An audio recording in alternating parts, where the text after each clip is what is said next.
Bonjour à tous mes chers frères et sœurs et chers internautes, j'espère que vous allez bien. Alors aujourd'hui, je vais vous parler, donc ce serait la troisième vidéo, sur comment prouver que Dieu existe vraiment, par la science. Donc là c'est plutôt la science littéraire, comme je vous avais dit dans la précédente vidéo. Je parle des écrits, donc on dit bien les paroles s'envolent, les écrits restent. Alors, comment pourrais-je dire, comment pourrais-je vous expliquer tout cela? Eh bien, de nos jours, je vais commencer d'abord par les écrits de nos jours. Ensuite, je parlerai de l'Ancien Testament et je vous ferai par, comment dire, par opposition ou par transparence le lien entre l'Ancien et le Nouveau Testament, entre la Bible en gros, et les écrits d'aujourd'hui. D'accord? Et en gros, ce que je cherche à vous faire comprendre, c'est pas vous faire comprendre, mais plutôt je vais vous chercher, je vais faire en sorte en fait de vous faire poser des questions. Et vous allez comprendre, je vais y venir, d'accord? Alors aujourd'hui, il y a de nombreux écrits dans le monde professionnel et même dans la vie de tous les jours, d'accord? Les forces de l'ordre. Je vais prendre l'exemple des forces de l'ordre pour commencer. Vous savez qu'ils écrivent des mains courantes et des rapports, mais dans quel but? C'est donc pour attester et poser en fait sur un papier officiel, donc attester de ce qu'ils ont vu et vécu en tant que témoin et aussi en tant que fonctionnaire de police ou gendarmerie, peu importe, hein. Et ensuite, donc voilà déjà un premier écrit. Et on y croit à ce que les policiers racontent. Et en plus de ça, je vais parler aussi de nous, hommes, femmes. Quand on s'approche de la mort, on va voir un notaire, donc une personne assermentée, pour rédiger un testament. Ah, vous allez penser testament, peut-être que vous allez faire le lien Ancien Testament, Nouveau Testament et le testament qu'on fait aujourd'hui. Donc, pour exprimer ce ce que les personnes ont à dire, qui n'ont pas osé peut-être de faire de leur vivant, mais aussi pour laisser des consignes de ce qu'il y a à faire des biens matériels et immatériels, d'accord? Ensuite, il y a aussi, je veux dire, le contrat de travail. Alors, quand on va travailler, on va pas serrer la main et c'est bon, on va travailler. Non. Il y a des clauses à respecter, il y a des conditions à respecter qui ne sont pas contestables seulement si c'est écrit. C'est-à-dire que s'il n'y avait pas eu de contrat dans la vie réelle, ok, le patron va dire je vous embauche et vous allez toucher 2000 € par mois. Vous commencez à travailler, vous n'avez pas signé de contrat, vous avez juste serré la main. Et vous allez recevoir votre salaire, 1200 €. Et là, vous retournez voir le patron, mais chef, vous m'avez dit que vous allez me payer 2000 € par mois. Ah, je n'ai jamais dit ça. Les paroles s'envolent, les écrits restent, voyez-vous. Donc, il est important qu'il y ait un contrat de travail pour travailler. Et donc, pour que les conditions ne soient pas contestables. D'accord? Écrit noir sur blanc. Les paroles s'envolent, les écrits restent. J'aime bien cette expression. Ensuite, on peut continuer quand vous achetez dans un magasin, quand vous allez dans un magasin faire des courses, vous allez payer à la caisse. Et qu'est-ce que vous avez en retour? Un papier où il est écrit le montant des articles qu'on a achetés, le total de ce qu'on a payé, le ticket de caisse ou la facture. Donc encore une fois, c'est une preuve écrite que vous avez acheté un bien. Et en plus, c'est affiché sur le deuxième petit ticket, votre numéro de carte bancaire partiel. Hein, et où est écrit aussi sur la carte bancaire votre nom et sur votre pièce d'identité pour prouver que c'est votre carte bancaire et donc que c'est votre preuve d'achat, le ticket de caisse. Il est écrit votre nom, prénom, date de naissance, en fait votre identité complète ainsi que votre photo. Donc encore une fois, tout est écrit.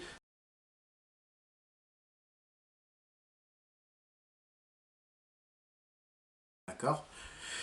Ensuite, même au plan légal, donc dans la loi, il y a l'article 537 du Code de procédure pénale qui dit que le contraire peut être rapporté par écrit ou par témoin.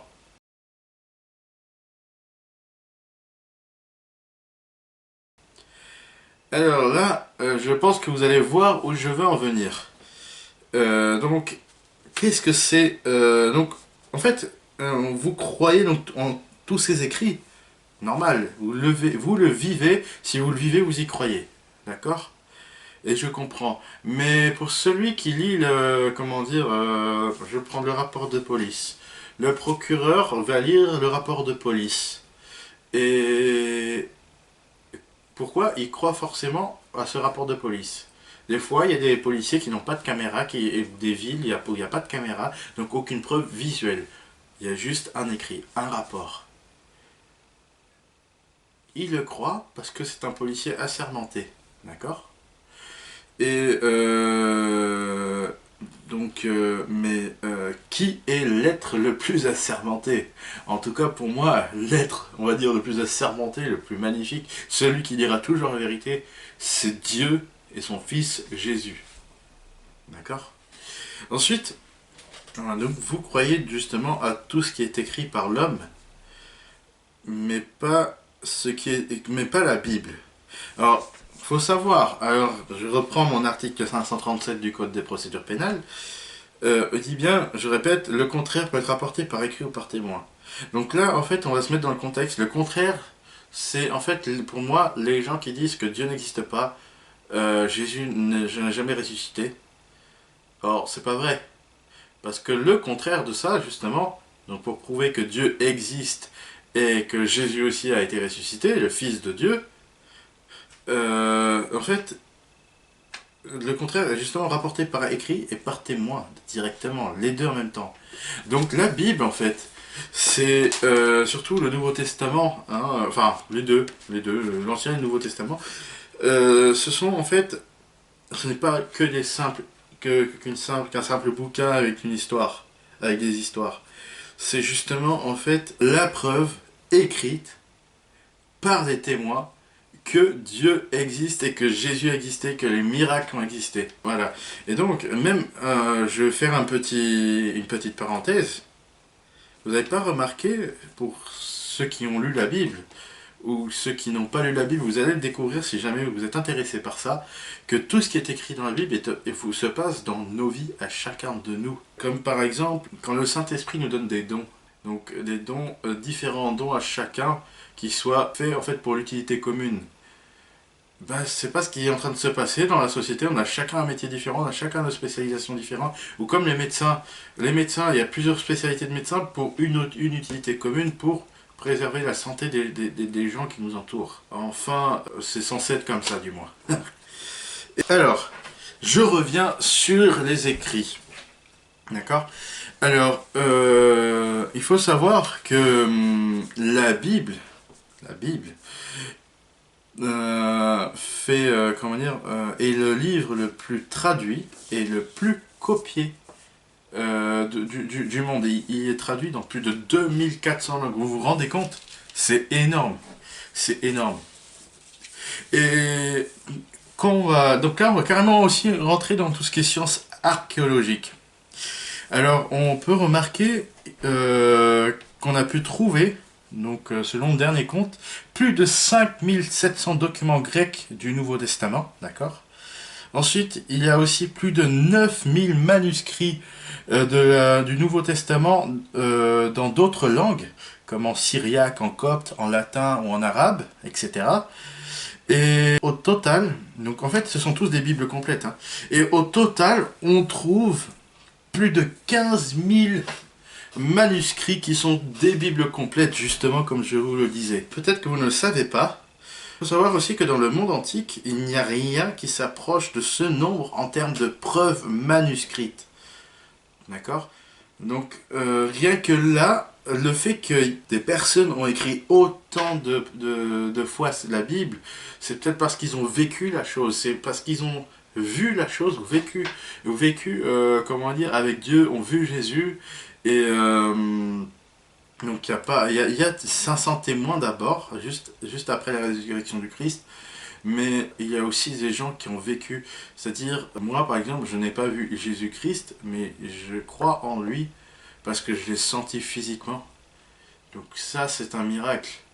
C'est un miracle. Et je le vois tous les jours, mais d'un autre œil. Je vous expliquerai, je crois que je vous l'ai déjà expliqué dans mon témoignage, dans ma première vidéo. D'accord. Ensuite, il faut savoir peut-être que... Alors, il n'y a pas d'autres ouvrages qui s'en approchent, mais l'ouvrage qui s'en approche le plus en termes de chiffres, en termes de copies, c'est l'Iliade d'Homère, qui compte environ 643 manuscrits, c'est tout. Donc, rien à voir avec la Bible, où il y a plus de 15 000 manuscrits. Du coup, je continue. Il faut savoir que les autres ouvrages, peu importe les histoires, je vais prendre par exemple un grand personnage historique connu. Alexandre le Grand. On y croit tous, on est d'accord, on croit en l'existence d'Alexandre le Grand à l'époque. Mais saviez-vous que il y a très peu d'écrits d'Alexandre le Grand? Et donc ma question est donc, comment vous pouvez croire que Alexandre le Grand a existé et pas Jésus ou pas Dieu? Vous comprenez? Voici donc d'autres exemples de personnages historiques connus mais où il y a très peu d'écrits. Voici donc les chiffres.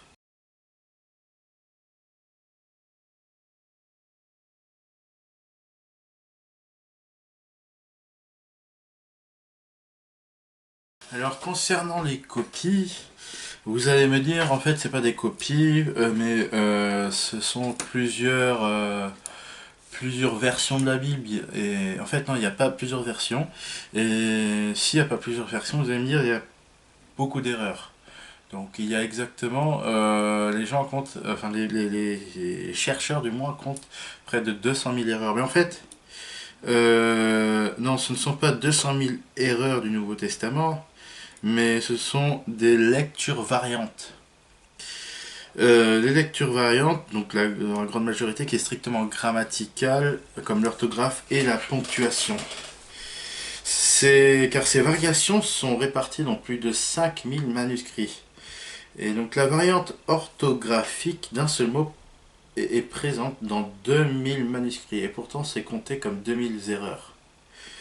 Et en fait, je pense que... Non, je pense pas. En fait, je vais vous dire, je vais vous préciser que ce ne sont pas des erreurs. En fait, oui, il y a des différences de ponctuation, de mots, de synonymes, mais en fait, ça n'a pas d'importance. Il ne faut pas y prêter importance. Le but, c'est que la doctrine biblique, enfin, du moins ce qu'il y a décrit dans la Bible, ne change pas.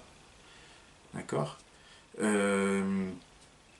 C'est comme si je disais, je suis un homme, je suis un être humain de sexe masculin, ou je suis un homme avec un grand H. En fait, c'est la même chose. C'est différents mots pour dire tous la même chose. Voilà. Donc, encore une preuve que Dieu existe. On peut pas dire que... c'est impossible de dire avec autant de preuves scientifiques que Dieu n'existe pas. D'accord? Donc j'espère que je vous aurai convaincu et sinon que le Saint-Esprit convainc les personnes qui sont peut-être non-croyants ou peut-être sceptiques ou autres. Et j'espère que pour les croyants qui le sont déjà, j'espère que toute mon étude fortifiera votre foi. D'accord? Donc mes chers frères et sœurs, chers internautes, soyez bénis, soyez heureux et gardez espoir. À bientôt.